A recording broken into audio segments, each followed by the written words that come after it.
Welcome to the Ross Patterson Revolution! Oh, welcome to this special. It's a special crossover. Drinking Bros podcast, Ross Patterson Revolution. We've got a really special guest here. We've got yeah. Is he coming? Is he going to be in here? He'll be here. I would say in an hour. Grimace? No, actually, it's Jean-Benet Ramsey. She's alive. Yep. Oh. She's alive and she's coming. No one knows this. This is a breaking news story tonight. JBR is coming back. So is JBR? Was she with Tupac still, or had she? No, they'd broken up. Okay. That was a thing. They'd gotten into a tiff. I didn't know because I knew that there was a whole thing with the Biggie thing back in the day. Yeah. It was like a little triangle of sadness. Choose sides. The sides choose you. That's what my grandfather says. Whenever we get barbecue, he says that. Choose sides, or the sides will choose you. They're just going to give you okra. Because nobody's ordering okra. Nobody wants okra. Slimy. We have Lethal Weapon star Clayne Crawford, who's never done anything else. No, not one of them. Well, here's what's amazing about that is they found me in a cornfield in Alabama, and I was barefoot at the time, and they were just like, "Look, this is it. We found the guy." It's one of those Hollywood dream stories come true. It really was. Oh my gosh, we were just driving by in Alabama, and we saw this barefooted kid in a cornfield. You had a rake in your hand. I did have it. Well, it was a sling blade, is what it was, and then I had the overalls with just one strap over, and I'm rolled up, and I bought a lottery ticket, Ross, and my numbers came in. It was quick, it was easy, and I'm just enjoying being on top. Overnight success. That's what they like to call it. Yeah. It was 5-minute success, really. Yeah. It's by the way, we're gonna dip into that tonight because it is absolutely crazy that people think that. I had my dentist. I was back in Alabama. And my dentist, he said, as he's cleaning my teeth, he's like, you know what? I've always thought about just going out there and getting like a commercial agent.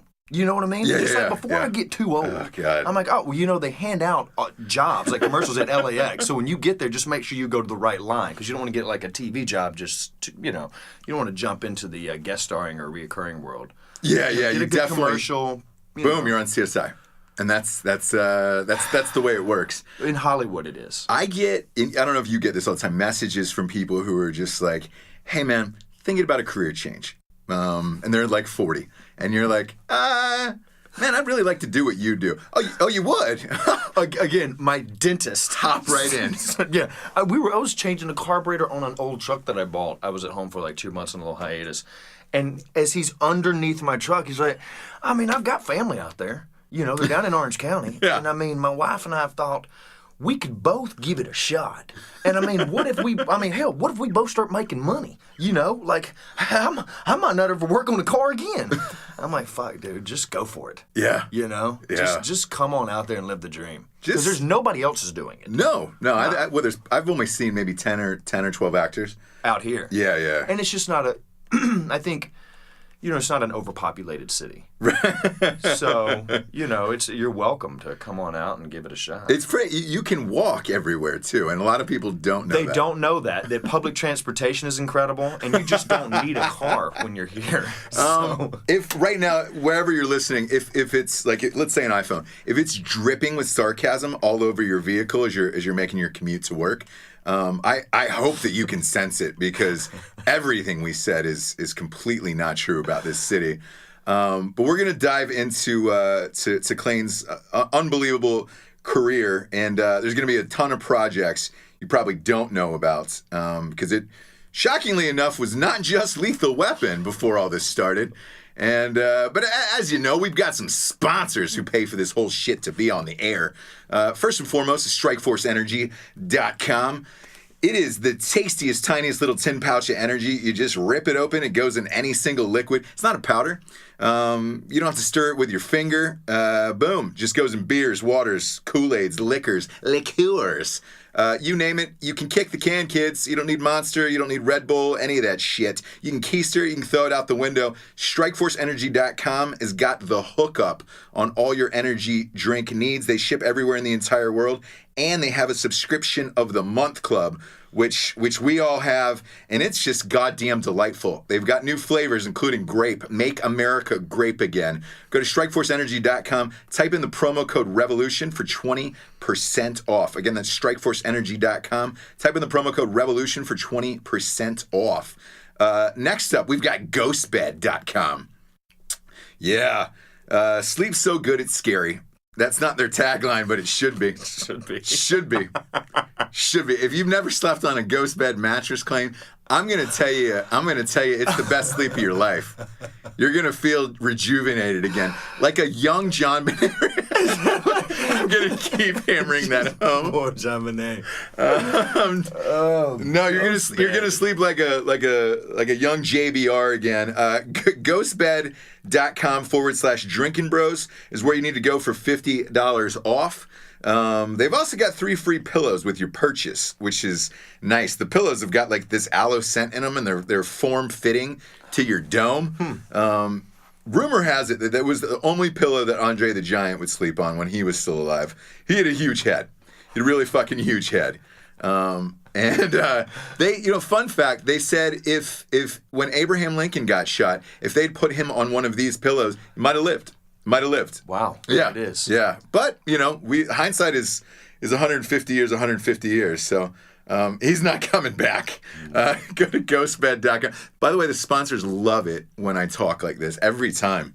They love, like, hey, man, we just heard your show and you were comparing, like, laying a dead Abraham Lincoln on our bed. And I was like, well, you're welcome. You're welcome for that. Yeah. You're welcome for that. Yeah.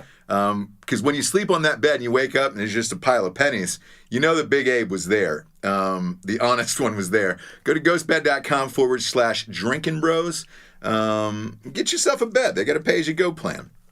Next up, we got straightrazors.com.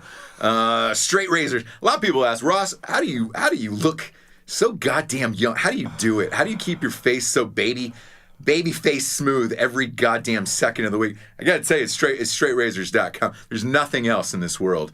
Because the alcohol and the drugs, they've taken its toll. I don't understand it, so the razors must be the only Now, thing straight doing razor, is it actually a cowboy straight razor? Old school, like Tombstone. Wow. So you go there and it's like a fucking classy kit from like the late 1800s. They give you the belts. The aftershave, the smolder aftershave, is the one that burns and gets inside the pores. It takes about a day and a half. It's working then. Off your shaving. Oh yeah. When I get out of shower and it stings a little, like it's a good 10 minutes on that drive to wherever I'm going, whatever strip club I'm going to. Start the morning off. Yeah, and I feel that sting where I'm like, oh shit. They got the number 1 ranked aftershave, number 1 ranked cologne in the world. And they've got mustache waxes. You get a mustache. I do have a mustache. I'll have one again in November. Every November I grow my mustache out. You can borrow mine if you want. Well, I can't take it from the one I grow is real healthy these days. It is healthy. It's like a whisk broom. Yeah, it's nice. Yeah. It's nice. Yeah. And it's natural too. It's all natural. All natural. As opposed to one of the glue-ons, Fair. Some days I wake up and I throw a glue-on on, and I roll out to feel alive again.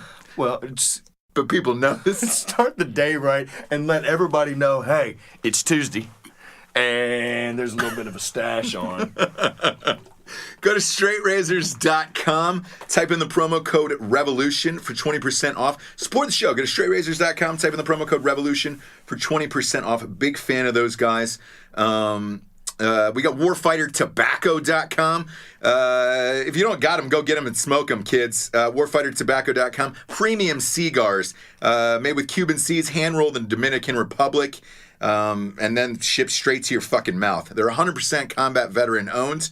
If you're celebrating, if you knock somebody up, if you forgot to pull out this weekend, go to warfightertobacco.com. Get yourself some cigars. Type in the promo code Drinking Bros for 10% off. Last but not least is blackriflecoffee.com. I don't even need to say it. Their coffee will lift you to that level. They'll raise you up so you can feel on your own. Black Rifle Coffee is, they're veteran owned as well. So go and grab yourself some sacks. Type in the promo code Drinking Bros for 20% off of the best coffee in the land. They have a subscription of the month club as well. Again, we are joined by Mr. Clayne Crawford from Lethal Weapon. Thanks for being here, buddy. Buddy, I'm grateful, and the fact just watching you rattle that off just then, is impressive. Crazy. I've done over 300 episodes now. Yeah. I can't believe it. So that's just you. That's why you have that down. This is. Oh yeah. Like when I wake up and shave in the morning, I'm literally just saying that to myself in the morning. I'm like, man, congratulations, Ross, you're using straightrazors.com. So how I visualize what a newscaster does in the morning, getting ready. Yeah. Good morning. We're down on the highway. So that's just you as you get ready in the morning, going through your morning. Oh yeah. Those newscasters, by the way, are filthy. They're filthy people. Filthy. Dude, I just did a round of interviews for this last movie that came out, premiered in June or July.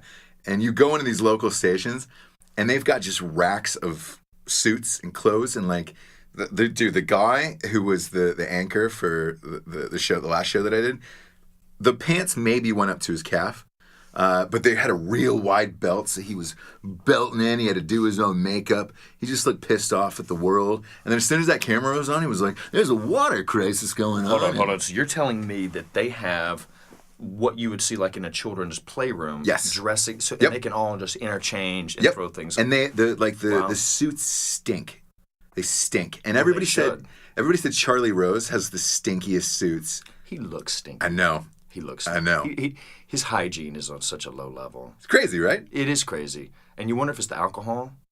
I don't know. Does he drink still? Yeah, because I heard I've known a few guests who've gone on there, and they were like, man, you can just smell it on his breath, and you're getting through the show. But look, Charlie Rose has been doing it for 40 years. At that point, I'm sure he's just fucking over it. He's like, I've forgotten more about fucking talk radio than you bastards will ever learn. No, I know. He did he did a big, huge interview the other night with Steve Bannon on 60 Minutes. Isn't he on Today's Show now? He might be. He's on something where it's like a day job. That's why I was wondering if he was able to maintain. Yeah, well, he was doing 60 Minutes Sunday night, and I think it was just because it was Steve Bannon, but. He popped in, and that one he looked sober for because he had to be on his toes against Steve Bannon. He's a legend, man. Legend. Rose, I mean, come on, man. He's interviewed the best, hasn't he? And he's yeah.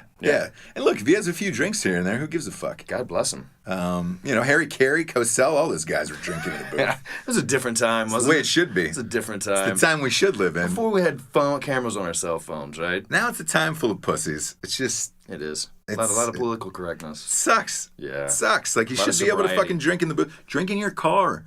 A lot of, like, a roadies back in the day. Actually drinking and driving, not drinking then driving. Just like, I'm driving and having a cocktail. Having a drink. And, like, I remember... as a kid, and I don't know, you might have the same story. I remember like getting in parents' cars, like other friends' cars, and they were just one for the road, like on a T-bone thing. Roadsides. Yeah. And the cigarette with the window half cracked. Yeah.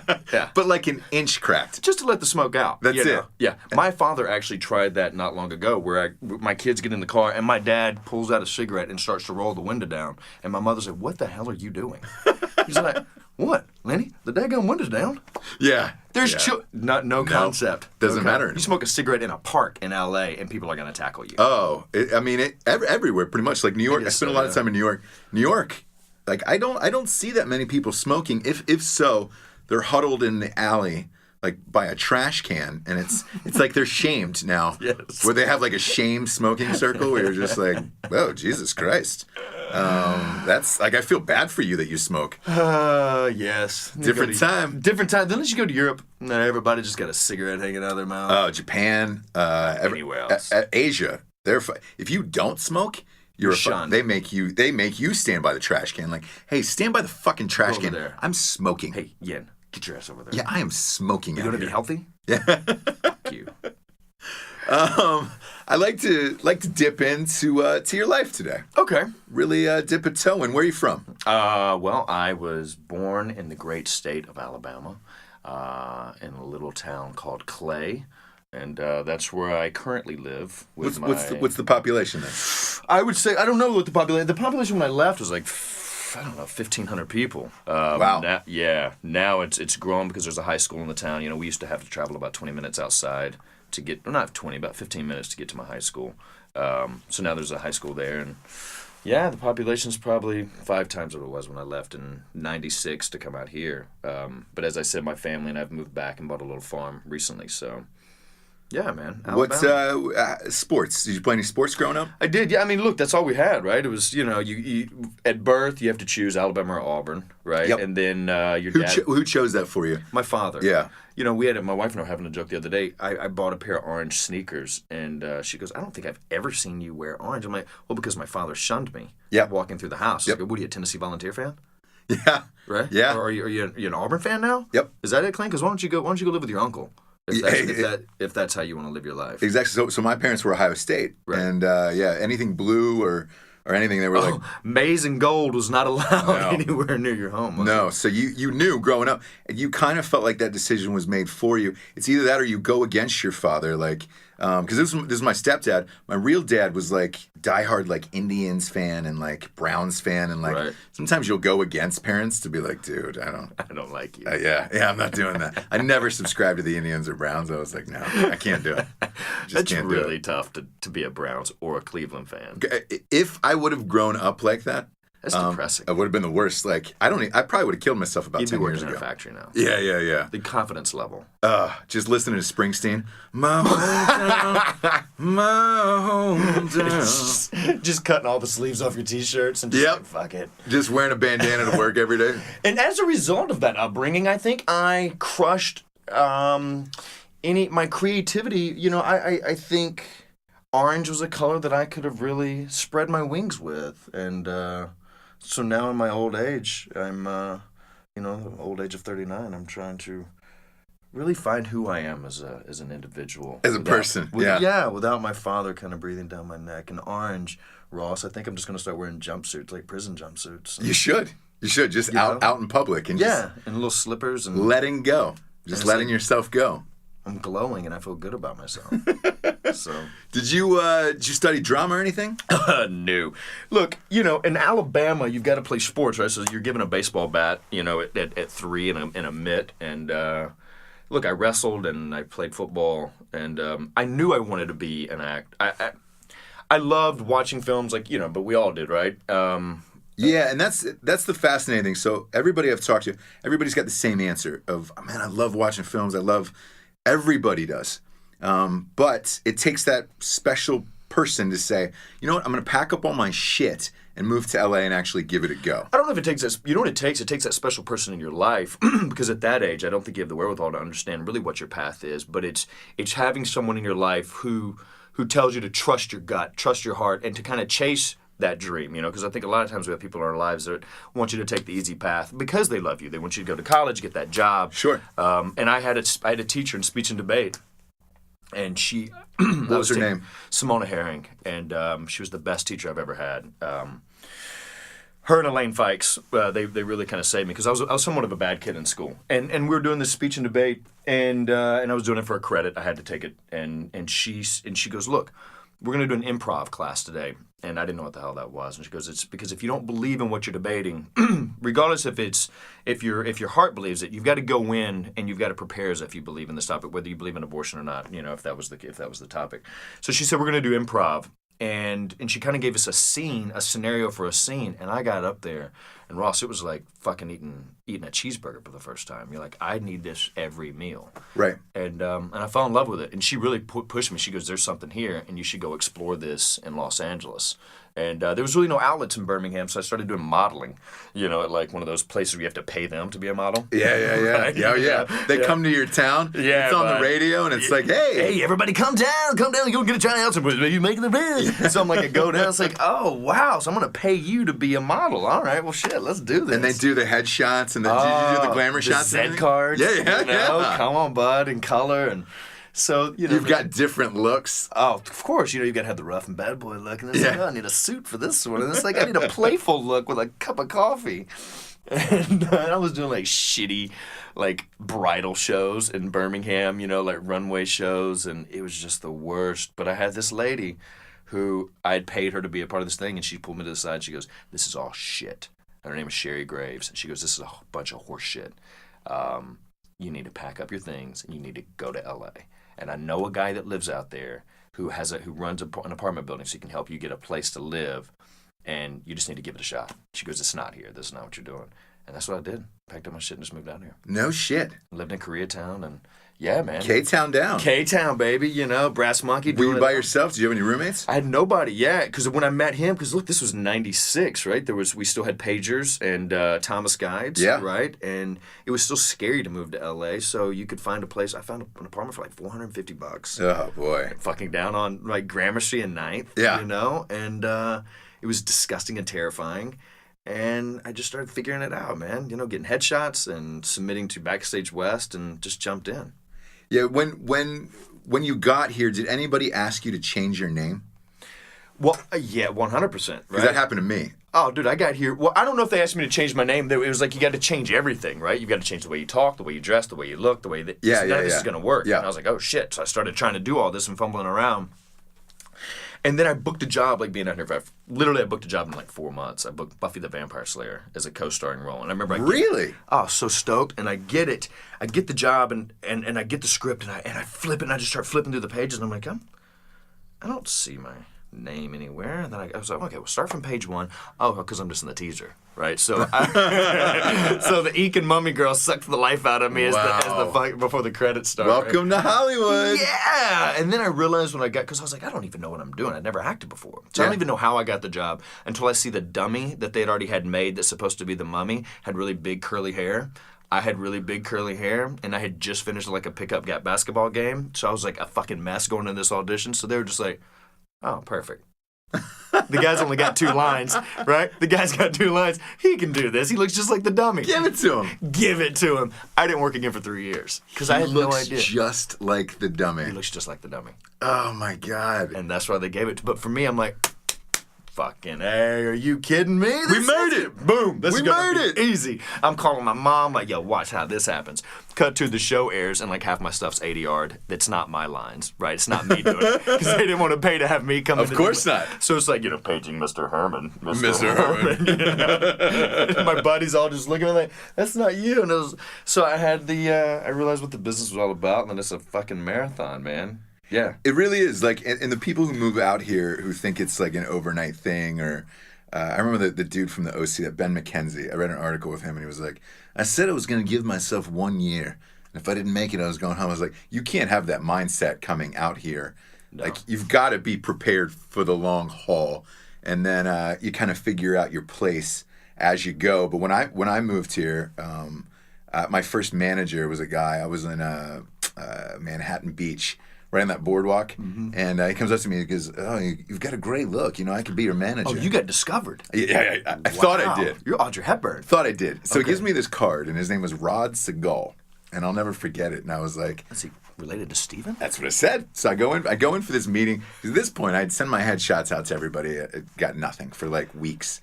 I got one call back that was just like, hey, man, are you really 6'3"? And I go, yeah. And then I go, oh, yeah, then you're too tall for car commercials. And he hung up. So I couldn't get an agent. A guy named Rod Segal found me. I go into his office. Sell this Sentra that I've got out front. Okay. I know. I go into his office. The first fucking thing I asked him was like, are you related to Steven Seagal? And he goes, no. But people think I am. And that's what gets me, you know, the meetings. And I was like, wow. Okay. And like at this point, I don't have a choice. I needed somebody. So he was like, I can get you auditions and all that other shit. And I was like, all right, cool. But he goes, I think you should change your name.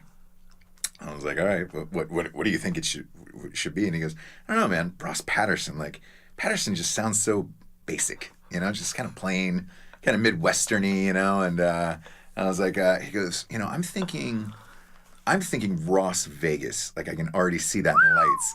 And that's what, eventually I wrote it into a script years later, but that's what it was. And I remember walking out of there and I was like, oh my God. So that's where it came for 710 Split. Yeah, but I was like, where, like, what have I gotten myself into at this point? What was his vision for you? Pornography? No, it wasn't. So he was like, oh God, this is terrible. So he goes, look, I'm going to get you into big shit.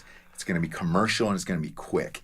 And I was like, all right. And to his credit, Rod Segal's credit, the first audition he got me was something big and something quick, and it was the Blue Power Ranger. Okay. So the Power Rangers TV show, huge at that time. Yeah, and I actually tested. So I one away, and I could have been the fucking Blue Power Ranger, and that would have been it. And like, but I got to learn about contracts and everything else. Because when you test, they give you that contract. So it was a positive experience working with this man.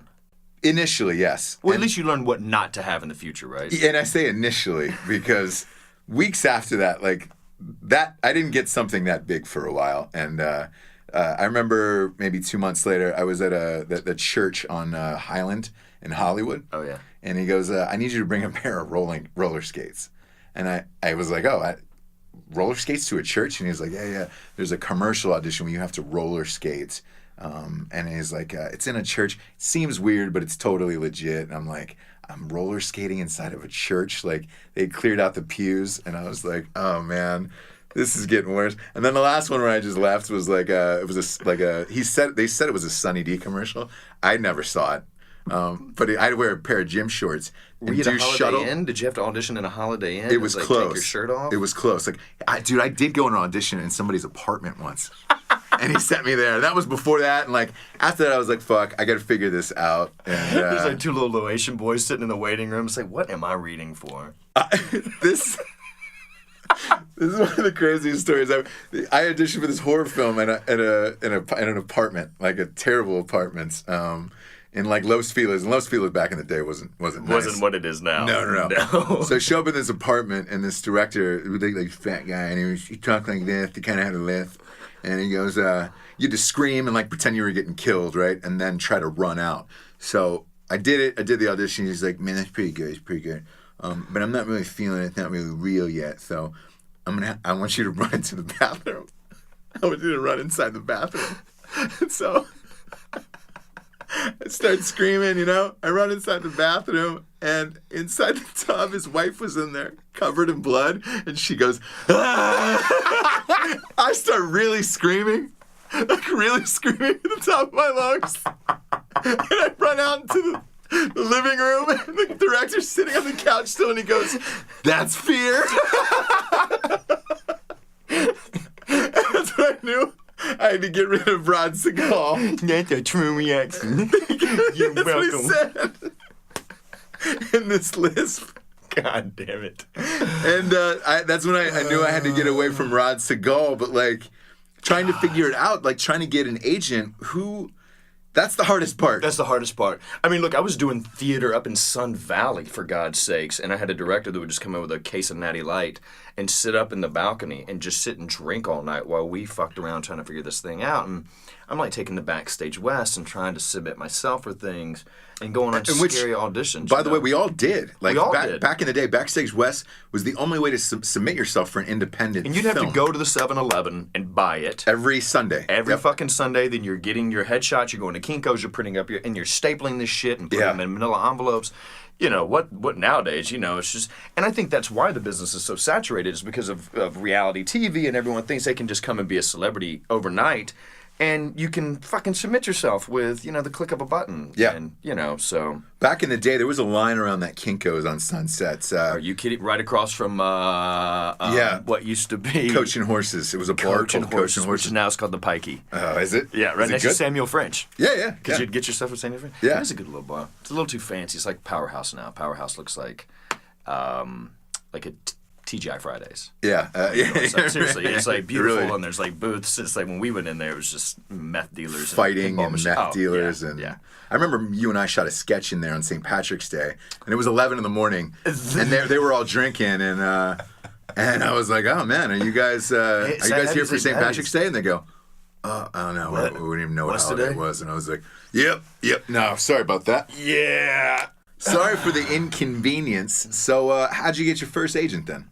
I got who was my first manager was Audrey Kahn, who was James Caan's sister, I believe. Okay. And my buddy a guy I'd met out here, had worked on the film A Boy Called Hate, which was Scotty Caan's first film, and I think him and his dad did it together. And he said, you got to meet Audrey. And all I had at that time was this terrible Buffy tape, which is really not me talking through most of it, and a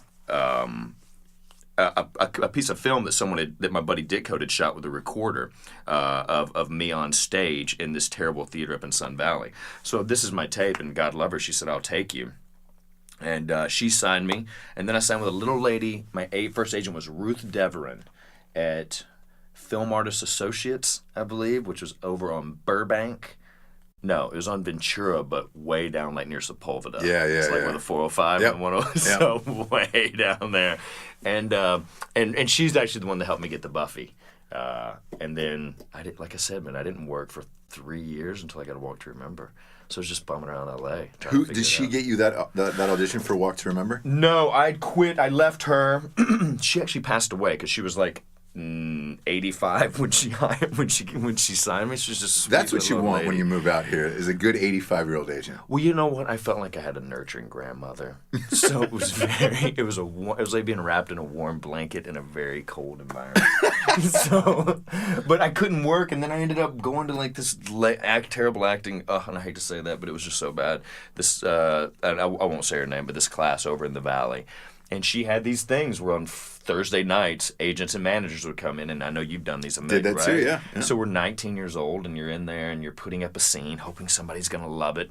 And I'd gotten to a point where I'd had it, and I was, partying way too much and drinking, and I came on stage with like a hat down low and doing this whole kind of thing. And I ended up signing with this beautiful manager, Joan Green Management, and this lady, Amy Slomowitz, signed me. And they were like, so your name's Joey Crawford. I was like, my name's William Joseph Crawford, but... Well, that was probably taken, right? It wasn't that it was taken, I felt William Joseph was so... I was a 19-year-old kid, so I was like, ugh, and I was like, Joey Crawford seemed really filthy. Joey just didn't seem like a strong name, and that's what all my buddies would call me. So I actually I changed my own name, because it's like you're working with a product. It is. Right? But you're the fucking product. Yes, and you're branding yourself from an early... age, and I look at people like, and this is no bullshit, like I look at people like Shia LaBeouf or that Imogen Poots, and you're like, yo, how did you make it with those names? Like, how did you do that? Even as a director, like if I saw that name roll in, I'd be like, yeah, I guess. Like, and it's not like you're selling like alcohol or Q-tips, right? Where you can just go in and go, oh, we can revamp this, right? Yeah. We can bring in a team and we'll like change the logo and we're gonna spruce it up, which fucking Coca-Cola and Pepsi do nonstop. You can't do that with yours. It's not like I can now go, oh, well, no, I'd like to be called, what am I, fucking Prince? Yeah. I can't like change it midstream, So it's like now I'm stuck with fucking Clayne Crawford, right? Which I love, because it's great. It's a catchy, like... Look, my ancestor, the first guy who came here from Scotland was Clayne Crawford. Mm-hmm. And I was like, well, that's not going to fly being from Alabama. No. That would have gone over like a fart in church. So then I'm like, and I'm from a town called Clay. So I'm at home literally in Alabama. And I merged the two. And I was like, what if I'm Clayne Crawford? I was like, it sounded like a chain hitting up against the side of a barn. Like Clayne Crawford. I was like, oh, fuck. I changed my name. 6 months later, I booked a Walk to Remember. Then Swim Fan. Then the great. Like it was. Because such a product. When you hear those, when you hear a good name, and this is no bullshit. Like in casting, you're like, fuck, that person's rad. That person, absolutely. Bring him in. That sounds like a great name. Like fuck. And Hollywood's nothing but high school anyway, right? So it's all perception. It is. It really is. I could not get into rooms. I changed my name, got headshots, and I'm telling you, it took off until I fucked it up myself. But it immediately took off. So when you got to Walk to Remember, because I auditioned for that. Did you really? Yeah. And I think you auditioned for the new guy, right? Oh, yeah. But we auditioned. Everybody, look, there's a group of us that auditioned for the leads of everything. Everything for and then they would just years. cast from that. Yeah. Because I auditioned for Shane's role when I did a Walk to Remember. Yeah. And it was always like 15 or 20 of us towards the end. Same people every time, like Gosling, all those guys. And it was just somebody was getting it out of that group. But when you got to Walk to Remember... How fucking incredible was that? Did you know at the time? I did not know it. And you don't, right? You're a dumb kid. You don't know what you're doing. I knew Warner Brothers. Like, here's the thing here, to put it into perspective. I was testing for Dragon Riders of Pern. Oh, boy. The day that I found out I got a Walk to Remember. So it was a TV show that was going to be about young men who rode on the backs of dragons. Yeah. So when I got the call, I was just so enthusiastic that I didn't have to continue that test. And then I could leave I could leave because we were over at the ranch over off of Warner Brothers.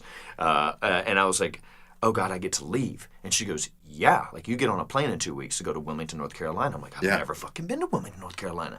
So it was just it was the greatest moment of just that I had succeeded. I don't think I cared about the material. I don't think I cared about being an actor yet, really. You wanted to win, because being in Hollywood's like, you feel like a shark and there's constantly they're dropping little drops of blood in the water, and you don't see it. You know there's something fucking dead somewhere, right? Yeah, You can smell it, and Yeah. you can taste it, but you just can't get a hold of it. So to actually get a piece of meat, that was a success of the moment. Yeah, and you get there, and it's Mandy Moore. Who I didn't know who she was, and I knew Shane because I'd watched Liberty Heights with him and Ben Foster, and because I remember thinking how talented Ben Foster was. So yeah, I'm there, and we're shooting that with Adam Shankman, who had just done the wedding. He just shot The Wedding Planner, and Al Thompson, who's still a dear friend, and Lauren German, who's still a good friend, and Who was the mom? Was it Daryl Hannah? That's right.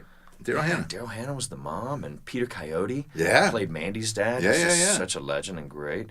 And I mean, look, we're in Wilmington, North Carolina, and we're a bunch of dumb kids, and they've given us a sack full of money and said, have at it. Raging. Fucking raging. Raging, yeah. And Wilmington's, what, like 3 colleges in that town? 3 colleges. It's got a great downtown with a shit ton You of call bars. it home now. Oh, yeah, I live there. Yeah. Shit ton of bars downtown, and then you've got beaches. So you've got 2 beaches. Dude, and they're Riceville all within Beach. 15 minutes of each other. So you can get loose in that city any which way you want. It's really all about you and your stamina. Yeah. That's really what it comes down to. How far can you take it? Because you go down on Friday, Saturday night downtown Wilmington, like, Buddy. I mean, at that Riverwalk, I ran into an old buddy the other day, and he's like, he's and we haven't seen each other in years, and I don't know what he was shooting out there. Ollie, he was out there because I mean there was. big filming town, Wilmington. Big filming town at that time, right? They had the Still- stages and everything. Still, all the screen gems and all that stuff is there. They were also shooting. there. Are they shooting anything out of there now? Yeah, a bunch of shit. There was a TV show shooting next to my house, like right before I left. Some Navy SEAL thing. That SEAL Team 6 or. Oh, absolutely. That was filming out there. Yeah, with Walt Goggins. Yeah. Yes. And they were. There was a. I mean, literally the house next door they were shooting in. And so yeah, it's a big film town. Look, and it's the whole experience, right? Of just I'm out there shooting this movie, and I don't really know what I'm doing, but I'm trying just to enjoy myself, and I am trying to work on the craft and figure it all out. But you're just kind of caught up in it, and it's like literally I auditioned for Swim Fan while I'm out there, and I booked it, and you just start rolling, Yeah. And it was almost like you're a little, when you're a little kid and you're running downhill, and your legs begin to kind of move independently of themselves, of your body, and you're just trying to keep up and not bust your face open. That's kind of how you feel. Well, your first 2 films out of the gate, A Walk to Remember and Swim Fan, are both hits, which also doesn't happen. Doesn't happen. And especially at like a studio level where it's like, oh shit. At that point, did you think, dude, this is it? Like I'm going to be the guy. I thought, here's how arrogant I was. I was like, oh, it's that easy? Yeah. Oh.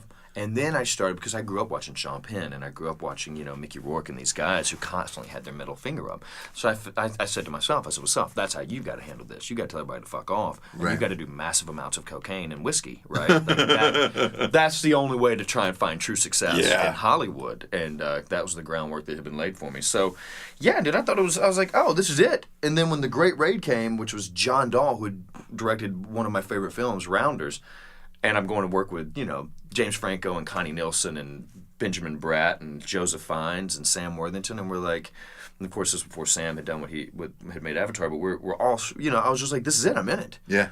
And that's when you begin to throw it away, right? Yeah. And that's what I did. I just threw it all away. I didn't know what I had, so it was just a lot of partying. You and I met. Right? Yeah, we met trouble right after. What? You met right when I was leaving. You were at my going away party for the Great Raid, which was like our first big. Yeah. Fucking like, oh, you're from where? And you're like, I grew up in Atlanta. I'm like, and then we laughed about Hardee's and NASCAR, and then that was really the end of it. Well, the fucked up thing is, so we became best friends, and then you left, and I remember you were only supposed to be gone for like maybe 3 months, and you were gone for like a half a year, and I was like, I remember running into your ex-fiance, and I was like, hey man, is Joey ever coming back? And she was like, I don't know. Like he's stuck over there, and it's a whole thing. And if I'm not mistaken, I want to say you were gone for like 6 or 7 months on that. It was like 6 months, and we were there, and it was one of those things, man, where I get to work, and it was my first. And I just had no one guiding me. Like, when I told my parents I was moving to Hollywood, I could have said I was moving to Mars. Right. You know, there was no advice that they could give me to prepare me for the experience that I was going to find myself in. Nobody really can unless you grew up here. Nobody can. And then once you start hitting it, no one around here is going to tell you, hey, dumb kid, this is really huge, and here's how you navigate this situation. Yeah. Instead, I'm telling people to suck my dick, right? So I get to Australia, and we're getting ready to go to boot camp, which is going to be a nightmare. With Dale Dye. 2 weeks of just misery out in the middle of the fucking Australian Dale's bush. been on the show. You had Dale. Dale Dye coming on the show. Yeah. Oh, wake up, you turd. Wakey, hand off Snakey.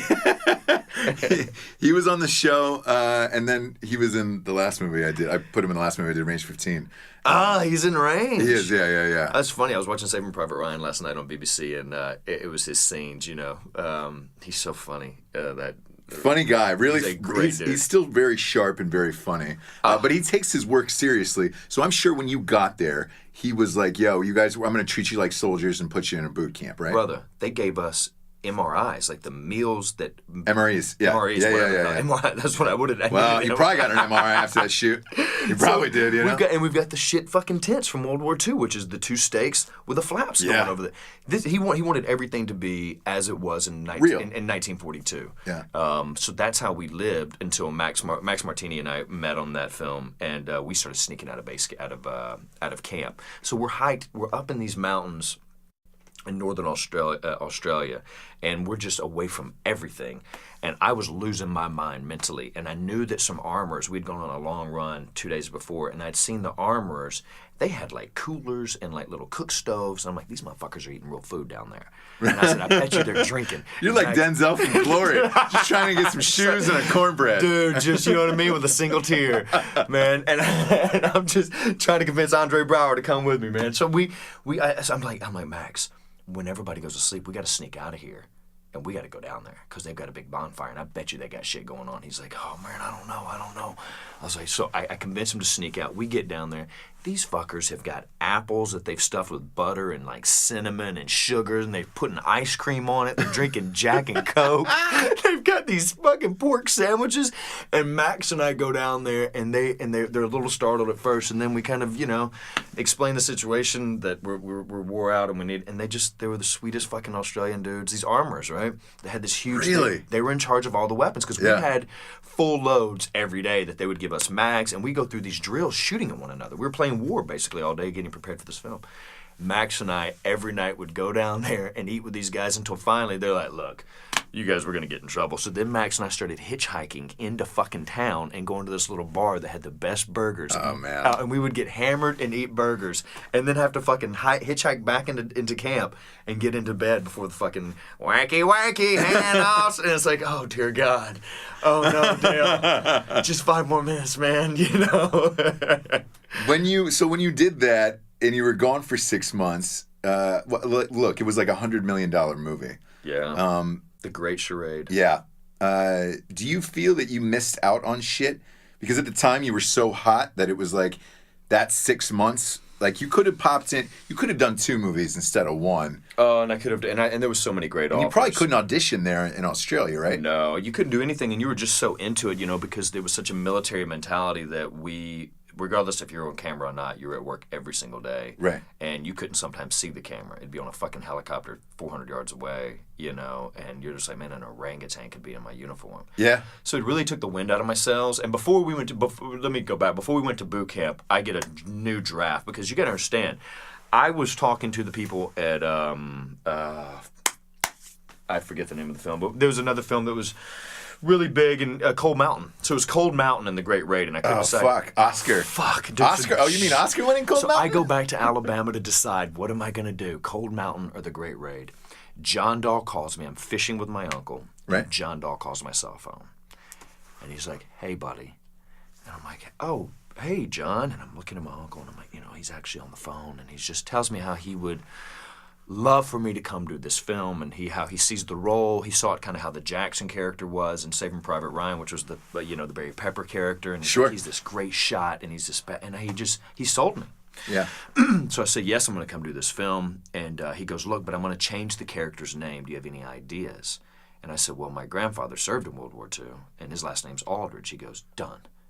Private Aldridge. And I was like, I gotta go do this movie, right? That's a fucking baller move. God damn it, man. He's such a pimp. He just slid it right in my butt before I knew what was happening. Let me ask you, who would you have been in Cold Mountain? Was it Charlie Hunnam's character? Yes. No way. Yes. Fuck. So I go and I do the film, and then we get there, and I'm in the hotel, and it's the day before we leave to go to boot camp, and we get the new draft comes out, and I'm gone. I'm not in the script anymore. Oh, no. My 15, 20 scenes are down to like 6. And then by the time I go into boot camp furious, fighting mad. I want to kill everybody. I call my agents. I want to come home. I don't want to do this movie. Don't make me go to boot camp. And because I wasn't at a really big agency and I was in a very small management company at the time, I hadn't made that jump yet, to a UTA or to something like that, an ICM. And you don't have enough control at that point. And you're a kid, so and these are grown men, these producers. Yeah. And these women who were my managers are terrified because they don't want to have a bad relationship with Miramax because then their clients can't get in. Yeah. So they're just telling me to shut up and suck it up. And I know that the phone's ringing off the hook back in LA for me to go do work. So I go into boot camp just pissed. So I fight. I get in a lot of fights with the Australians, with the other guys. And me and Del Dye fucking locked up immediately. And I just didn't want to. I wasn't playing because I'm not doing this movie. So that's why that was part of me sneaking out and just like I'm not participating. I don't want to do this film. And I get back after boot camp and I get sat down with all the producers from Miramax and for the film, and they sit down and they go, "Hey, so you're unhappy?"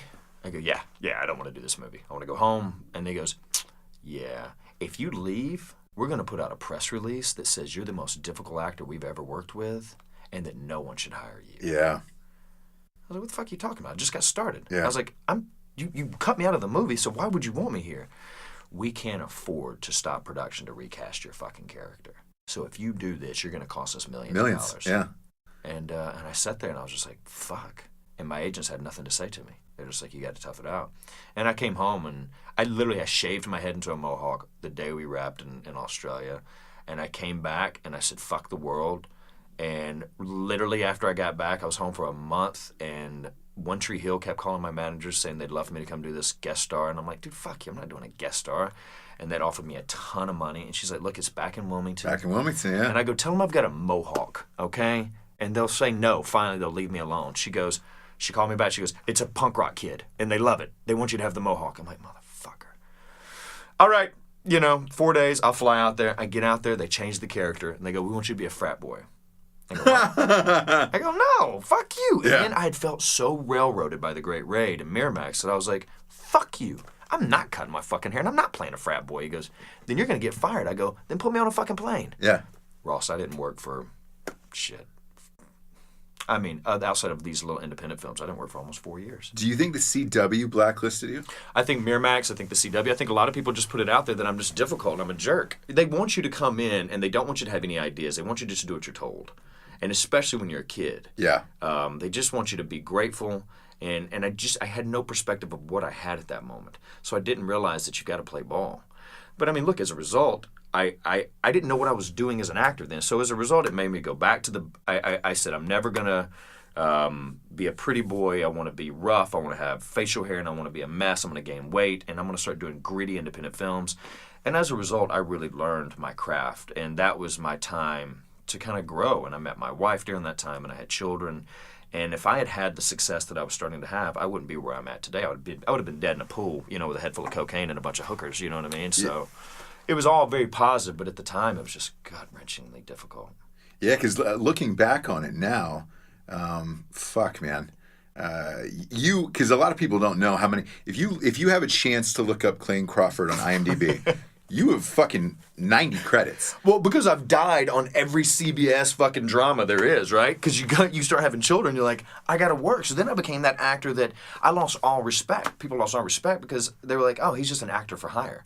I would do, because I didn't have a choice, I had a family now, and we were so broke that I was doing every guest star I could get my hands on. Like, I've done every CSI, But I remember telling you at the time, like, hey, this will never hurt your career, because it makes and this is for all actors, and this has always been my opinion, and I don't think I've been wrong in this opinion, is until you were super famous and the guy who's just getting lead offers in studio movies, you should just keep working and take almost everything you can, because not only does it help with your craft, but it keeps you working and keeps you financially going. So that way, more and more people see your shit, and they're like, oh, all right, great. You know, look, I liked him in that one little thing. There's a lot of value to that, and I think I think more so, you know what it is? It's you got to keep working, and I think you and I were always good about that. Is that if we weren't working, whether it was Barnes Brothers or whether it was 710, you and I were always trying to shoot something, make something, yeah, make something. So that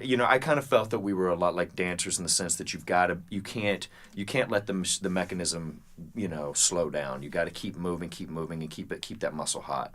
And that's what we did. But look, high school, I mean, Hollywood's such. I go back to saying how much it's like high school because these casting directors, these females, a lot of them who wanted to be actresses, yes, who are now in these roles of having to cast people, they get these they get these axes to grind with certain actors. And I mean, so many hated me. So many. Trust me, I had my fair share. They hated me where they were just. Because if you go off script, like I improv a lot, you go off script. Goodbye. Take care. Yep. To this day, I've never done one TV show that wasn't my own that I sold myself. Never got like a guest star or anything because they want you to read it to the word. If you miss the or and or something in there, they're like. And isn't it funny? You and I always stuck to our guns. Like, if it's not funny, we're gonna make it funny. Yes. And I will say this because I took the path that I did, and I've never let anybody run over me, and I always stick to because I'm never trying to let ego make decisions. I always go from my heart or my gut, my creative gut or heart, and I've stuck by it all these years. And now being in this position that I'm at now with Lethal Weapon. It has been, in a sense, like that. This is my first job. That all this other was kind of a build up to it because I stuck to my guns. I did what was right. And going into this job, I told them, look, if I'm going to do this, we have to kind of not play by my rules, but we have to you've got to let me have free reign in a sense because this character and this job's never going to work if you force me to say what some guy wrote in a room. That took him 2 weeks that has no idea who I am. Right. And has no idea who this character is. And I think that's the flaw with network television, is these writers are put on such a high pedestal that you have to, it's like, look, this isn't Mammoth, guys. You pump these scripts out and you've got to write 22 of them. Yeah. You've got to let the actors kind of have some free play, and you're not allowed to. No. And they take their words very seriously. And as a writer... in a direction, I don't. Where it's just like if I'm hoping to find somebody great who can make your shit better, because it's gonna make me look like a bigger genius. It does make you look a bit, and it's just like it's such a process. It's like a director saying you have to follow these. You have to. Hey, I've already got the blocking figured out for you. Yeah. Right when you get to set, it's like, well, how am I supposed to move as an actor if you've already got the dance moves laid out? Yeah. Right. Like I've got to figure it out. I've got to find the sway. And yeah, man. So Yes, I'm grateful for all that happened. But when you're in it, man, I mean, look, until that Peru trip, you think, man, like my career was almost over. You want to talk about that Peru trip? You think we should talk about the Peru trip? I don't know.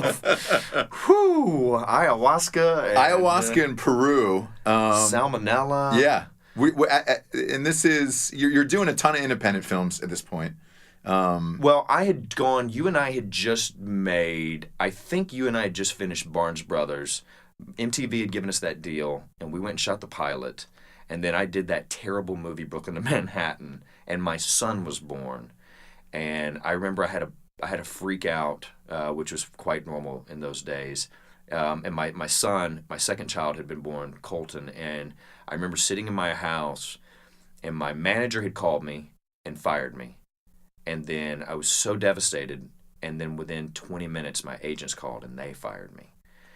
And I'm sitting in the kitchen. And what was the reason? I was a lunatic. Okay. Yeah, I was. I wasn't normal.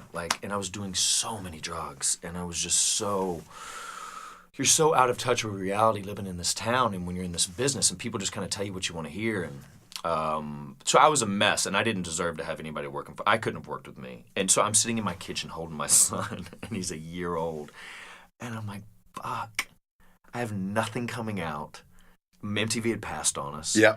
And I'm like, "What am I gonna do?" And my phone rang 2 days later, and it was my buddy Sonny Marler, and he goes, "Hey man, somebody's giving me a bunch of money to go make a documentary in Peru." I was like, "About what?"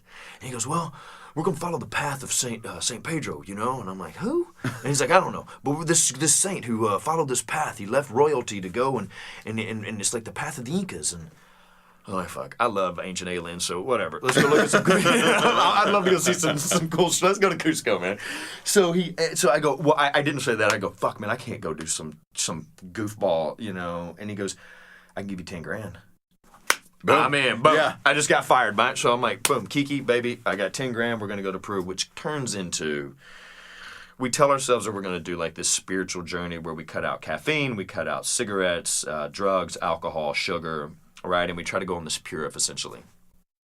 Well, we all have to go through rehab while we're there, right? So we're going through like withdrawals for the first few days, which we almost killed each other, right? All in shitty-ass Lima. I'm sweating hearing this story. I'm sweating thinking about it. Hearing this story. Dude, we get in, we're on dirt bikes running through Peru, and we'd been there for about 2 weeks, and I remember I just had my fill of power bars, and I wanted real food so bad, and we'd been told all these horror stories about eating in Peru and the water quality and so forth, and I see this guy outside of Puno.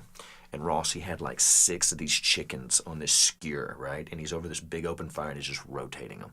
And this fucking smell hits me.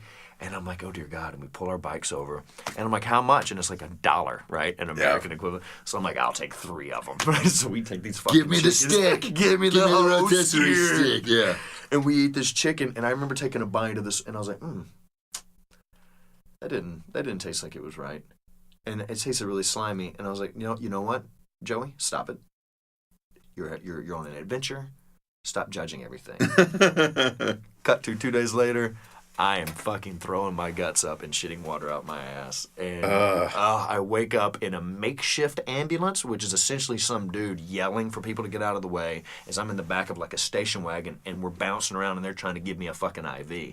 And all I can hear is Sonny going, he doesn't want to go to the hospital. He doesn't want to go to the hospital. And I'm like trying to talk and he's like, if he does not go to the hospital, he will not make it. He will not make it. He has 104 fever. And I'm like, oh God. And the hospital was really like a duplex. With beds in it. It was filthy. I've been in veterinarians cleaner than this place. Oh, buddy. And essentially, I'm there for like about a week. They tell me I have salmonella and I'm riddled with parasites. And I go, and my nuts, because of my fever, it's called elephantitis. So I had nuts that were like grapefruits. Yeah, softballs. They're huge. Yeah. And very painful. Like, you didn't realize that the skin could stretch that far, right? It's like, it looks like an alien's head with all these veins and fuck. So I've got these massive nuts that they're like giving me these orthopedic underwear that you have to wear. They're like, so I'm tucking my nuts into this underwear, and they're basically saying, look, we've done all that we can do for you. It's time to go, you know? So I'm like, oh, okay. I don't feel better, but I'm gonna go. So we get out, and I get to the hotel, and which we finally did a hotel. We've been just camping and staying in hostels here and there, but we get a hotel, and my buddies are like, so we're leaving to go to Ollantaytambo. I'm like, you can't fucking leave me here. Like, what am I gonna do? Like, where are we? And they're like, oh, you can go. Ross, I pick my nuts up and set them on this gas can, have this dirt bike, and we take off, right? We take off to Ollantaytambo, and we get there, and Sonny's like, I'm in this fucking shitty hostel, and my nuts and my body are so sore, and I'm so fucking sick, and I'm still shitting slime. And he goes, and he comes, and he's like, toom, toom, toom, toom. Hey, you up? And I'm like, yeah. He goes, all right, come on. I got these guys. They're going to take us on a spiritual journey. Bud, you're going to have to be more specific on exactly what we're doing, you know? And he's like, just come on. Which 3 Peruvians in the back of a pickup truck with burlap sacks, machetes, and shovels. So I'm like, well, they're going to fucking cut us up and kill us. That's what we're going to go do, right? That's really what this is. And he's like, dude, just stop. These are wonderful people. I met them in Cusco, and they've brought us out here to Ollantaytambo. So we hike up into these mountains, Ross, which it is a gauntlet to get up into this place. And then some guy starts digging a hole, and another guy starts burning these rocks and sticks. And I'm like, what the fuck? The ritual. You're getting ready for a ritual, right? It's happening. So he starts setting up a teepee, and this guy's lining it with eucalyptus, and another man's like getting this hole, and he's like, please step into the teepee. And I'm like, fuck this, guys. Like, what are we doing? And he's like, look, we're going to drink this stuff. I'm like, peyote? Is that what we're doing? Because I just got out of the hospital. This is a terrible idea. And then the one voice of reason, Dickcoat, is like, bro, I've always wanted to try this. As he's taking his fucking clothes off and getting into the teepee. Wow. So I'm standing outside this teepee in my underwear, and all these dickheads are inside here sweating their balls off, and some guys with a shovel full of red rocks dropping them in that hole inside the teepee. As another dude's pouring filthy water over the top of it, and they're all like, hey, and I'm like... The whole ritual starts. It's happening. And I'm fucking out of it. Yeah. And one dude just standing outside with a shovel by the fucking burning rocks. He's like, please, you should go on inside. You hear it? And I'm like, well, fuck, man. I get inside this teepee, Ross, and we sweat for an hour. By the time we get out, we're drenched. The sun's gone down, and they start passing around this Mountain Dew bottle, this 20-ounce Mountain Dew bottle that's been cut in half to make a makeshift cup with what looks like green cactus juice. Right. It's muddy, right? It's kind of like a muddy. God, it looks like thick. like a swamp. Like a smoothie that you would get from Air One. Yeah. Okay, yeah. right. And we start to drink this fucking thing, and Dickcoat, of course, throws up immediately. I don't throw up. I hold all this in, and I go on a 48-hour ayahuasca trip. Oh boy, buddy, I'm sitting there, and they go, "You got to ask the universe, like, what do you want?" And I said, "Well, I mean, I want to be a better father and a better husband and a better son, right? Who doesn't?" I drink this shit. I go on this thing to where at some point we're laying there and the stars have been dancing for hours. And I'm like, okay, well, we should all start going back to the hostel now. And he goes, no. We all stay here tonight. No. We're not camping out here. No. We're not going to camp out here. we're going back. And then they stand up and they're like, no, you must stay. And I was like, well, listen, motherfucker, I'm not staying. And then it turns into a confrontation. And all of a sudden, because of the ayahuasca, my Spanish is completely gone and their English is completely gone. So now it's just a lot of yelling and no one understands each other. And are you still thinking about the machetes in the truck? That's all I can think. The machetes are now with us. And I've got a satellite phone. Sonny's dad gave us a satellite phone. And I'm like, who do I call? Yeah. Like, oh, I'm in the fucking mountains of Ollantay Tambo. Come and help. Hurry up. Right? So then I'm like, I'm going back to the truck. And I start panicking. They start trying to get in front of me, and it turns into a confrontation, right?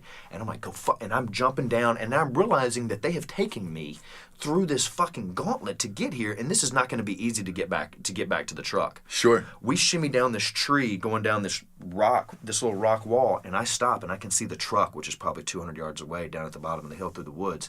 The interior light comes on in the truck. I go, one of them's at the fucking truck. And Ryan goes, there's no way they're tripping. He goes, you're tripping, right? And Ryan didn't take ayahuasca because he's videotaping this whole. This is all on camera. He's got to shoot it. Yeah. He's documenting this whole fucking exchange. So I'm like, they're at the truck, man. They're at the truck. He's like, there's no way. There's no way. We get down to the truck. We get into it. God, it's like a horror movie. What do you mean a horror movie, Ross? I'm dying in fucking Ollantay Tambo, and all I can think about is my machetes, child. A car that won't start. And 3 Peruvians going, what is wrong? It don't work? You know it doesn't work, you motherfucker. And now I'm losing it, right? Yeah. So now I'm trying to grab a machete out of the truck, and I'm trying to defend myself, and they're like, oh, no, it's okay, back off. Come on, we walk down this. And I'm like, guys, we're about to follow them into where?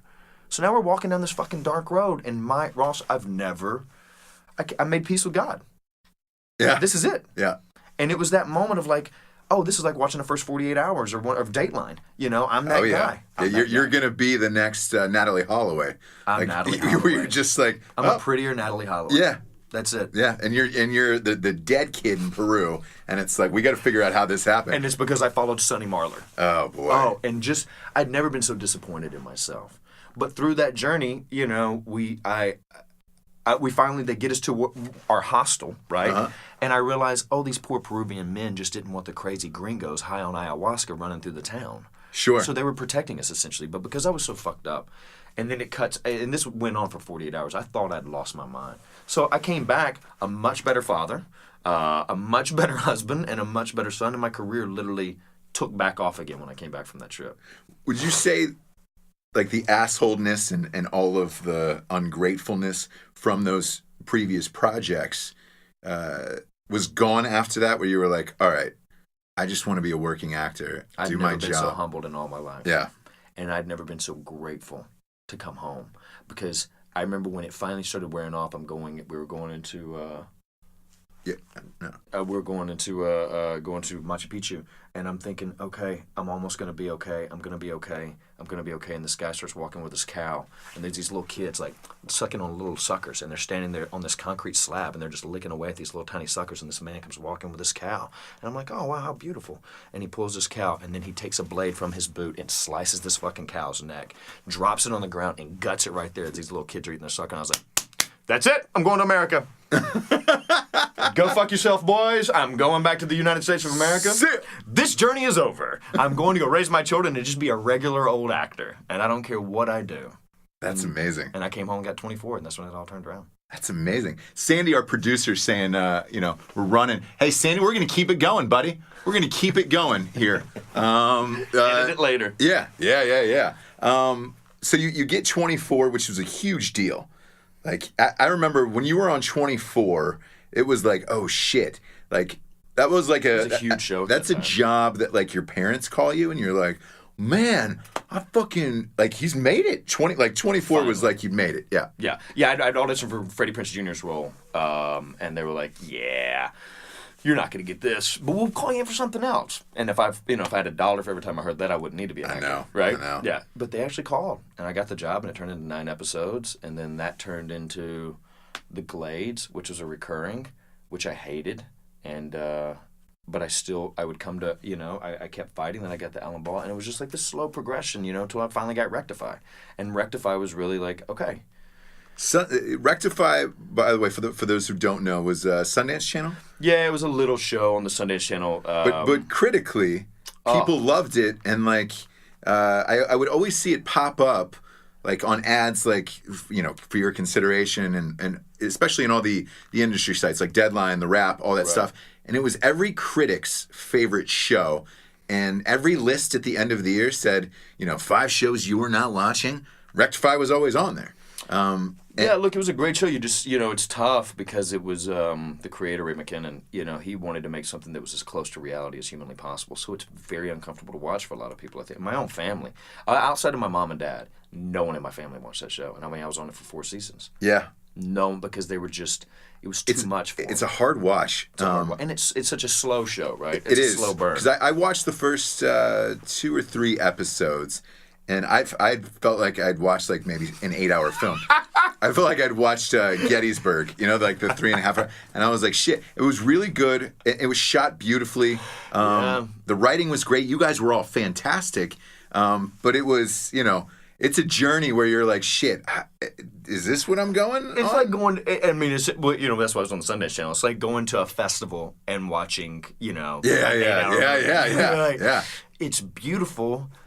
But I just need a car chase every now and then. And it's amazing. But I remember critically, this. Critically, everybody was talking about it to the point where I remember thinking to myself, whenever this ends, he's probably going to get something massive. Simply because there is shows and movies that the town watches, where maybe nowhere else in America watches, but the town watches, Hollywood watches. Right. And so they're like, fuck. They've got their favorites, and they're just waiting for it to end to get them to be on other shit. Same with movies. And then you got movies like Range 15. Range 15 was the highest grossing independent film of 2016.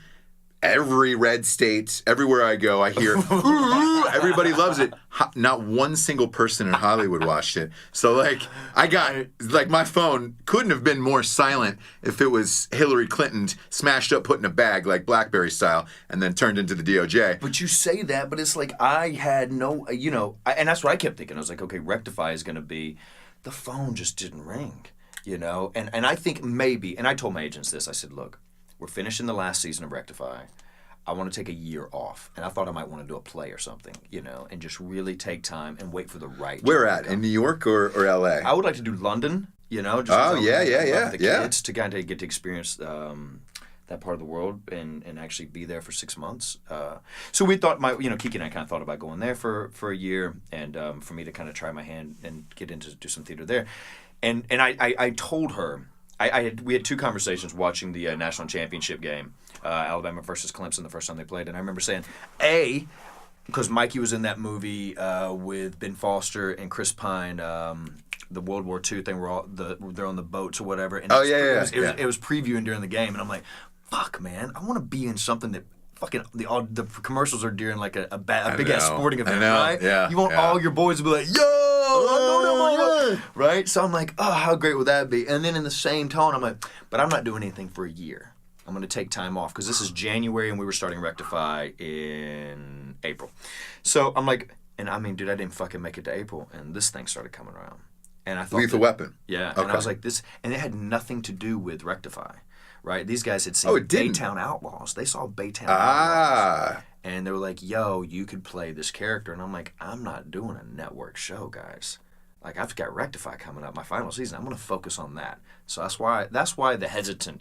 I just didn't think that was the job. I was like, network TV is not where I'm supposed to go. Yeah. Hey, Sandy, I got it, buddy. Our producer, Sandy, I love him so much. We're gonna keep going. He's like, man, I think you're at an hour and 10 minutes. No, I know, Sandy. I know. This is a good one. God damn it. So, Baytown Outlaws, I saw on DirecTV, and it was Billy Bob Thornton, you. Yeah, and Travis. Wasn't it called Baytown Disco originally? It was called. These guys from Alabama sent me a script, and I read this thing, and I was like, holy crap, this is fantastic. So I took it to my managers, and I was like, hey, this is the movie. I want to get this film made. You stole that entire movie, by the way. Well, I mean, look, it was written really, really well, and it made the blacklist, right? So Yes. those guys got repped, and then we were able to get Billy Bob and Eva Longoria and Michael Rappaport, and we got some great guys. The film didn't turn out the way we wanted, but it was still there was enough there of my performance that Warner You Brothers. crushed though. So like. It was such a great role. I mean, I thought this was it when I read it. You know, you read. I'm sure Bruce Willis when he read Die Hard, he's like, oh shit, right? You know, it was one of those kind. I thought that was going to be my end all be all film because to me it was like what Smokin' Aces should have been. You know, like a grittier version. You know. So that happens, and who was the president at the time of Fox? Well, look, it was Peter Roth at Warner Brothers who saw Oh, really? it. Yeah. So Warner Brothers does your show. Warner Brothers produces it, and then the network is Fox. So it's very unusual. Mostly Fox only does their own stuff, and they shoot it all out of their lot. So this was a Warner Brothers show. So this was the first time that not the first time, but this is one of those opportunities. Did they own the rights to Lethal Weapon? Is that why? Correct. Okay. Warner Brothers did the original. Because it's highly unusual, simply for the fact of most of those profits probably go to Warner Brothers instead of Fox. Right. Yeah. You know. Yeah. So it's and I mean I don't know all the ins and outs of the producing side of it, but yeah, I know Matt Miller had basically went to Warner Brothers, being such a huge fan of Lethal Weapon. He goes, look, I know this sounds crazy. I think I could turn it into a TV show. And everyone said, you are crazy. Like, it's not going to be. And he wrote a great script, and to his credit. But for me, I didn't even read the script. Because I'm like, this is no fucking way. Like, Rush Hour was getting ready to come out, which looked like garbage. It was terrible. And I knew they were making Training Day. And I'm just like, I don't want to be on another one of these. Like, this is not my path. I'm an artist, right? So I thought. And, and then, buddy, at fucking 11 o'clock, and I'll never forget, because the power had gone out. The cable had gone, satellites, because it was storming. In Alabama? In Alabama. I'm at my farm, and I was watching Straight Outta Compton on one of the screeners. Big fan. Big fan. And I'm burning one and just enjoying myself, and my phone rings, and it's like, I said, it's like 10 o'clock in my house, and it's my agents, and they're like, hey, you got to get on a plane tomorrow. And I'd passed on Lethal Weapon about 4 times. I said, for what? I said, dude, I was shooting something with my buddies on the farm, right? I was making this little thing. And he goes, Peter Roth wants to sit down with you in his office, and he wants you to look him in the face and tell him, no, you're not going to do a show. No way. I was like, well, dude, I'm not going to do that. Like, I can't go tell somebody. I don't want to put myself in that situation. He goes, you don't really have a choice. Like, when they call, you're going to want to work with Warner Brothers again one day. You got to go. That's true. It's true. So they flew me out, and I walked into the room, and he fucking sold me, man. And, well, here's the thing. I read the script on the plane going there, and I say this, and I haven't told many people this. I got off that plane thinking, I can't screw this up. So it went from the meeting? Yes. It went from me flying out here to go, how am I going to tell this man no? How am I going to look him in the eye and walk out of here? To, how do I not fuck this meeting up? Yeah. This show is... Because as an actor, you still read it, and you're still that little boy. You're still that 12-year-old little boy who wants to play cowboys and superheroes. Yep. And this was both. This was like a cowboy superhero. Yeah. Who's broken, who can't figure it out, who can't get out of his own way, but always saves the day and always tries to help others.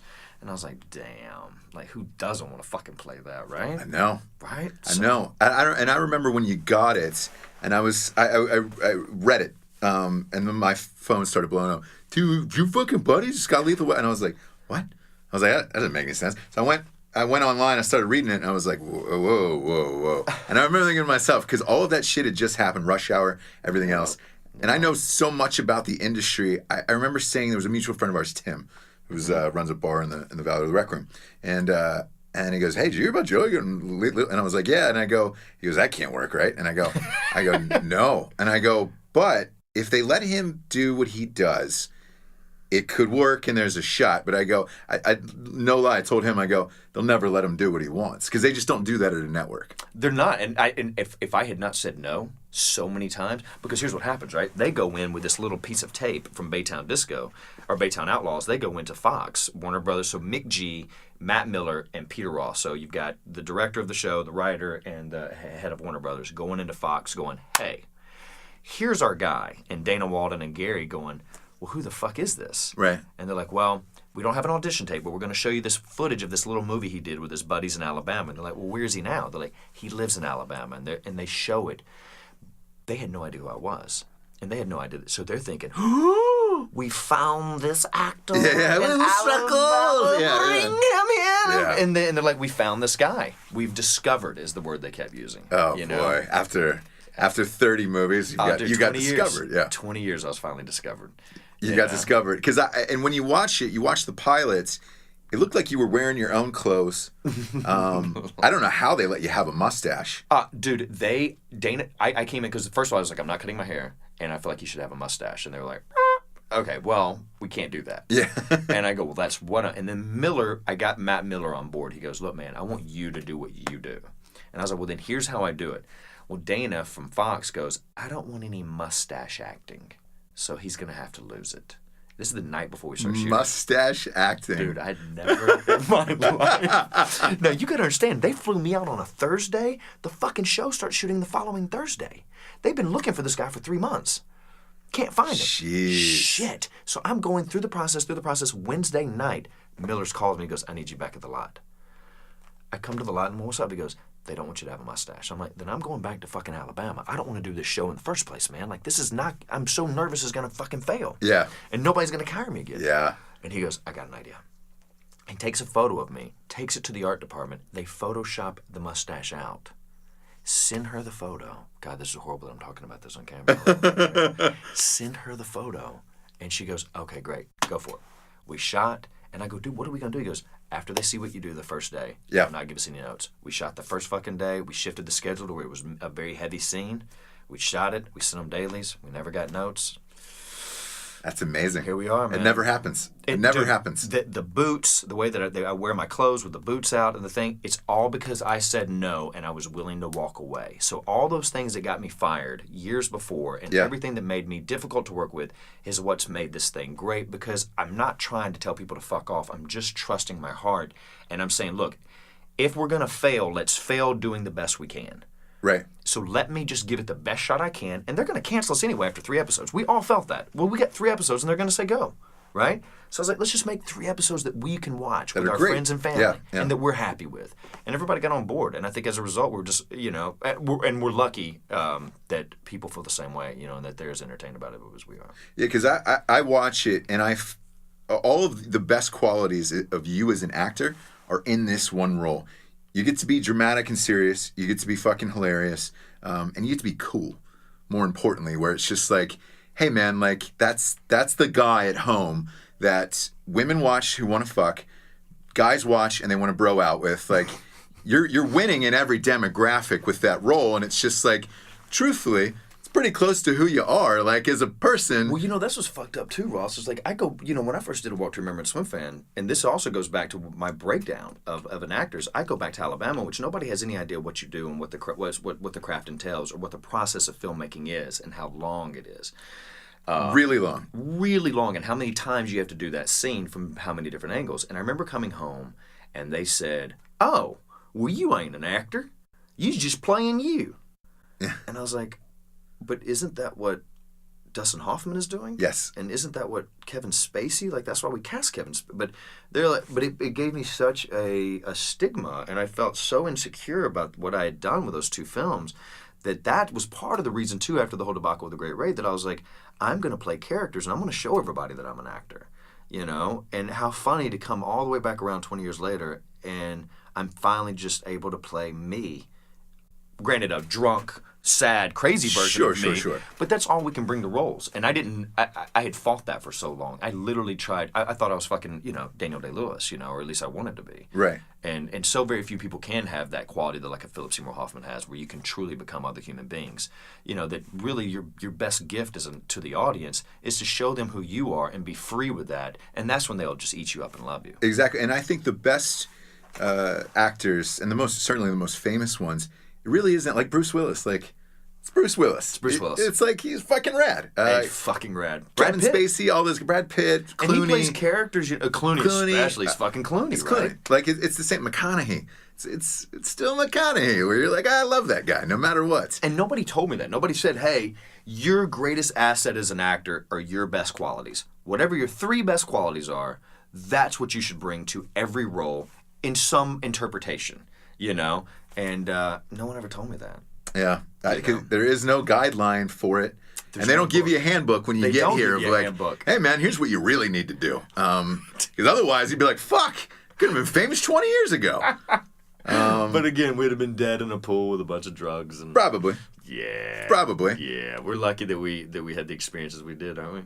Yeah, looking back on it now, but as you're going through it, it seems like the end of the world every single day. In a lifetime. Yeah, in a lifetime. So, like, these years, to me, seem like fucking hundreds of years. Whereas somebody like Daniel Day-Lewis, when he's preparing for 9 years in a row, like...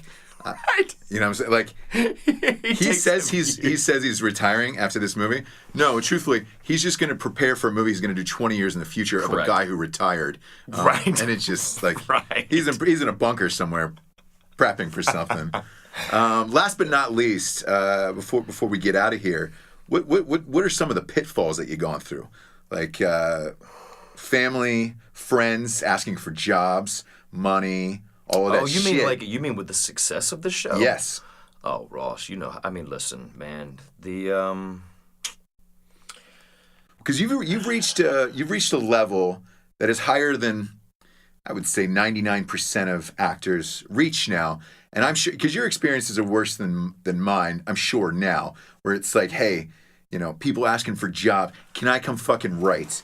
Can I come direct an episode? Oh, God. I've got people saying, why am I not on your fucking writing staff? You know how good of a writer I am. And what people don't realize is that you're just an employee. That's it. You're an employee. And yes, I'm sure if we're lucky and this thing goes 4 seasons, then yeah, I'm sure I would be in a producer at that point. You can have more of a say, yeah. But what they don't realize is that you're still just kind of playing ball, And yeah, and I think it goes to, with all the silliness aside, you and I both have big hearts, and we care about people, and we hate to see people struggle. Sure. And people prey on that.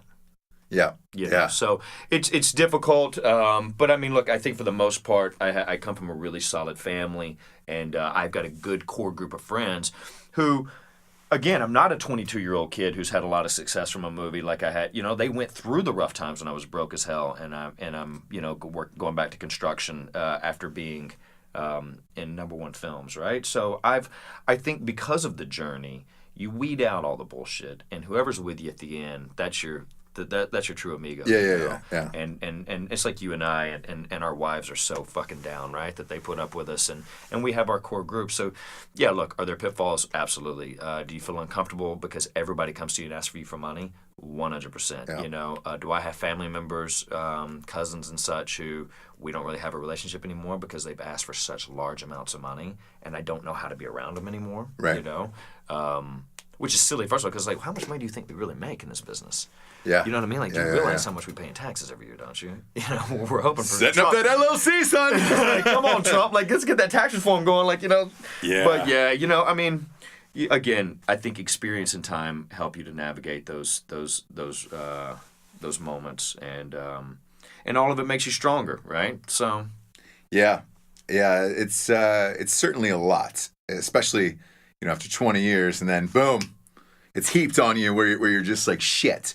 All right, great. And now you got to weed through the rest of the shit on top of it. Where and then you got to realize that it's like, we've been sold this idea of what happiness is, of whether it's success or whether it's family and home. And it's like, you're going to be sad. Because I found myself fucking just so miserable at times with whether it's work or whatever. And you're like, oh, you got to be happy. You got to be grateful. You got to be happy. You got to be grateful. And it's like, man, it's just this up and down journey, isn't it? Of... That's it. It gets heaved onto you, and you think, oh, this is it. This is what I've always wanted. But you still have your normal issues. You still have your day-to-day life. So it's just really trying to keep it all in balance, isn't it? Yeah. I mean, you're still going to yell at the DirecTV guy. 100%. I'm gonna get pissed when I'm going through the TSA line. Yeah. It's just none of that really changes. None of that changes. You're like, I'm gonna have a real bad day today. Yeah, unless you're fucking Jay-Z, right? And you're flying private everywhere. You're pissed. That's that next level. Because whenever people ask, they're like, "Oh shit, is that the highest you can get?" No. When you start, I never forget. I did this gig for Ashton Kutcher years ago, and wrote this thing for him, and I said. He was a really cool guy and very smart, and always took his own meetings, and very polite to everyone. I've heard he's a really good guy. And I asked him, I said, "Hey man, like after we got to know each other after like an hour or so, I was like, by the way, what's the best part out of all of this at the level you're at?" And he goes, "Truthfully, man, it's just not flying commercial anymore." And I was like, "Wow, really?" And he goes, "Yeah, man, he was waiting in those lines and trying to fight people, and then all this shit." And he goes, "Because you become an asshole in TSA and everything else," and you're like, man. And then it's Ashton Kutcher, Clayne Crawford. That guy's a fucking dick. He was like, no, he's not an asshole. He just, just like everybody else. Doesn't want his dick touched. Yeah. Just get the wand out of my butt. You know what I mean? So that's that level of when you stop flying commercial. That's when you're like, all right, cool. I'm good to go. Yeah. Which Damon's there. That's Damon. Can you see Damon waiting in a line to get on an airplane? No. Not a chance. But that's the sadness, right? Because you talk to people, these celebrities, right? And you see people's lives, and you're like, oh shit, your yoga instructor has to come to your house. Yeah. You can't, because you can't do anything. You can't do anything. Yeah. And then you become like this shut-in, and if you don't have a family in place... If you don't, it can become really lonely. Yeah, and I will say this because everybody says money doesn't buy happiness. It does actually. If you have great friends and great family, money totally buys you happiness. But if you don't, that's when the dark side of it kicks in. If you're sad being poor, and if you're sad not being able to buy shit you like, then money will buy you happiness, right? If you need it to buy you love and companionship, then you're fucked, right? Right. I'm like you. Yeah, money definitely solves a lot of problems, but it also brings a bunch of new ones. Yeah. So it all goes back to just loving what you do, and I think I think the moral of the story, Ross, is that if you're gonna be a fucking actor, you better just love it. And not worry about any of the success or the money, because none of it fucking matters. It's true, and it's almost like any job in this world, whatever it is. You have to love it, because there's going to be good times, you found this, bad times. Yeah. Between this and writing, like you love it so much, you don't care if you have enough to live in a $60,000 house or if you have enough to live in a $6 million house. Yeah, but I mean, let's be honest. I definitely want the $6 million house. Well, it's not bullshit. But you just love what you do. And when the next book comes out and hits the bestseller list, like that is going to be my new name, like New York Times bestselling author Ross Patterson. Like it's not gonna. I'm not going back after that. Like I want that dropped. Are you going to do like Ocho Cinco, or are you going to just put it in? Okay. I'm putting it in. Okay. Like Chad Johnson. So it's going to be New York Times bestselling author, and it's like then every conversation I have with people is going to be like, hey man, you understand that I'm a New York Times bestseller. Well, I guess it goes with it, right? Because it's like Emmy nominated so and so, right? Or Oscar award winning. So you're now So when you go down in a plane, I think that's the last one on the checklist where it's like when you go down in a plane. With a bunch of people, and it's like, oh man, 186 people died in this plane, and New York Times best-selling author, and then you're like, oh great, I'm gonna get a name check. I'm gonna get a name check, which is nice. Well, we're at the end of the show where we get to the drink and bro of the week and the revolutionary figure of the day. Is there anybody in your life that you would like to dedicate the show to? Somebody who has made a difference in your life that was so great that you're like, man, I could not be here without this one person. Could be a wife, could be children, could be an acting teacher. I would have to say, and he football would coach. Never in a million years listen to this, nor will he ever hear it, but because it's the truth. My uncle, who's 62 now, he was paralyzed at the age of 18 from the middle of his chest down, and this was in the 60s when he was paralyzed, right? So, he has since his injury, and he has partial use of his arms and obviously in a wheelchair. But he owns a construction company and a real estate company, lives alone, and he's the oldest living quadriplegic in the United States, I believe. He's lived longer with. He might not be the oldest, but he's lived longer with his. He's lived as a quadriplegic longer than anyone ever has. Wow. What's his name? Richard Aldridge. Okay. And he's my inspiration, man. Like every day, watching this man get up.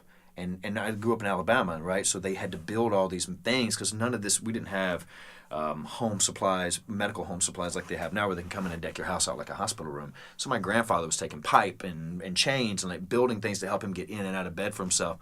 So I watched this man get up every morning at 5:30, get dressed, wake my ass up because I spent the night with him all the time, wake me up and we go to the job site. He taught me how to hunt. He taught me how to fish. And he is my inspiration. And that's why I stuck with what I stuck with, because I was like, if this man can get up every day and live his life, fuck, I can do anything. Mm-hmm. I can certainly go be an actor. Yeah. You know what I'm saying? Yeah, yeah. And so he is my inspiration, and I love him more than anything. That's awesome, man. Yeah, man. Well, I appreciate you doing the show. Where can people find you on social media? Look, I guess there's the Twitter and the Instagram stuff. Clayne.Crawford, maybe? On Instagram? On Instagram, yeah. And then I'm sure you can figure it out. I don't know a lot about that stuff. I have a lot of help with it. Yeah. I do post stuff on Instagram every now and then because it's my wife put it on my phone. But other than I like Instagram. I like Instagram. Yeah, and I like seeing your stuff, right? Your Morgan crazy. Fridays are just... Freeman Fridays. Freeman Fridays. Yeah, boy. That puts me in such a good place. But the social media stuff, look, Lethal Weapon, fucking, they've got all that stuff out there to make sure they promote the hell out of us and so forth and so on. Awesome. And when does the second season start? We start in 2 weeks, so it's September 26th, Tuesday night, 7 Central. 8 o'clock East. 8 o'clock East. Family hour. But hey, we're the Cosbys with guns, man. Ladies and gentlemen, Clayne Crawford. Woo! Thanks for listening to Ross Patterson Revolution and Drinking Bros. We love you. Good night, everyone.